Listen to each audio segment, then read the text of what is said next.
Thank you for listening to the Shiurim in Likutei Torah that are a project of Chabad of the old city of Tzfat, Chabad Tzfat, tsfat.com, and you can log on and see our work and take part and partner in our work. This week's Likutei Torah talks about Moshe Rabbeinu's request to Hashem to allow him into Eretz Yisroel. And before going into Likutei Torah, it's worth going into what the Rebbe says about how Moshe Rabbeinu was told, and we know that he prayed communion VaEschanan. He prayed the amount of times that the word of VaEschanan denotes, which means he prayed 515 times that Hashem should allow him into Eretz Yisroel. And Hashem says to him, if you pray one more time, I'm going to have to let you in. And then he stops praying. Now, yes, Hashem had asked him to stop, but Hashem is giving him an opening over there. And Moshe Rabbeinu stops praying. And there are different answers. One answer brought down, Klutim, is that Moshe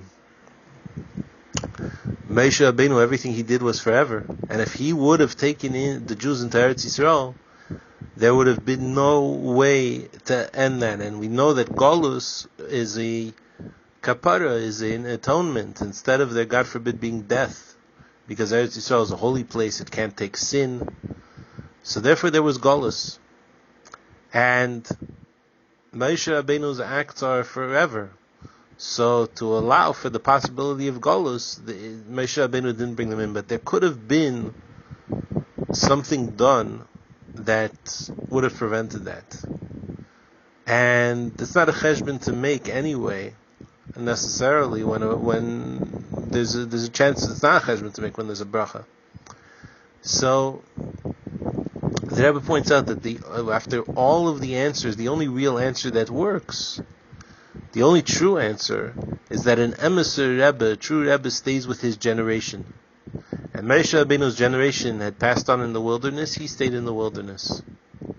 As the Rebbe explains how Bereshis ends with Yosef being buried in Mitzrayim, and how is that a good thing? And you're not allowed to end the Sefer on a not good note.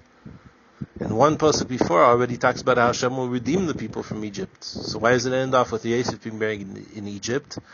To show the great koyach that he had, and the great koyach that the tzaddik has when he's buried in a place of tumah where the Jews are, to pick them up and to pick up the entire world. Based on that, we can now go into VaEschanan, and the way that the Likutei Torah explains it, the Alter Rebbe explains it in a very spiritual way.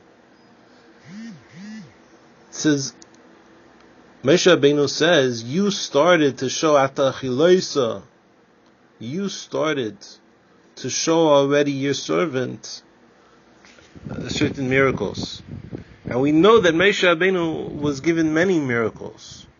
There was Kriyas Yamsuf, the splitting of the sea, going out of Egypt before, and the completion there in a way. Matan Torah, the giving of the Torah, Nechemes Amalek. So how could you call this Aschala just the beginning? According to that, the Alter Rebbe says, to understand that, we have to understand what it says. Chazal tell us that before the world was made, there was Hu Shmei Bilvad. There was Hashem and His name only.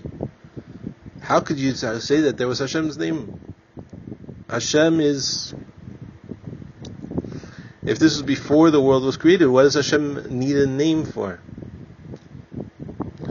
And the idea is that the whole coming down is to turn darkness into light. So Hashem is Megalda himself. He brings out the idea of Gili, which is already the idea of a name, and then Hashem makes the order of descents. And why does He make the order of descents? In order to turn this dark world, this world where you don't see godliness revealed, into the place of the greatest light. And that's through us. Hashem partners with us. Tells us to learn Torah, to do mitzvahs, just to listen to the word of Hashem, and then the world turns into a place of light. Moshe Rabbeinu, we know that in many places it says Moshe Rabbeinu brings das to people, makes people realize. And so too, a person has to have Hashem in their heart. As it says, Gan v'apu machtat rachmana karya. The Gemara tells us that this is an example of somebody who doesn't have Hashem in their heart, that a thief knows that Hashem is in charge, but his knowledge doesn't permeate him.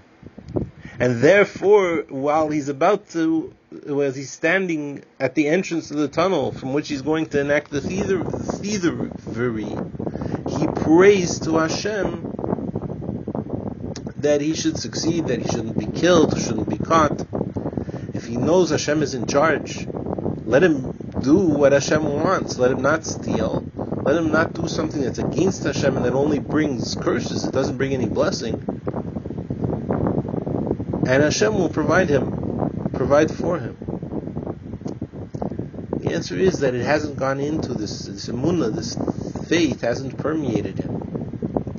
And the faith has to permeate him. And how does he do it? Hashem gives us Moshe Rabbeinu as one of the royim, as the main roya of emunah, as the main shepherd of faith, that the faith should permeate us. And how does a person connect with Hashem?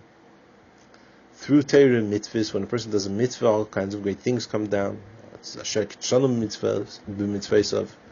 The Torah itself makes us really connected with Hashem. It's a way to connect with Hashem. And as it says, Talmud Torah Keneged Kulam.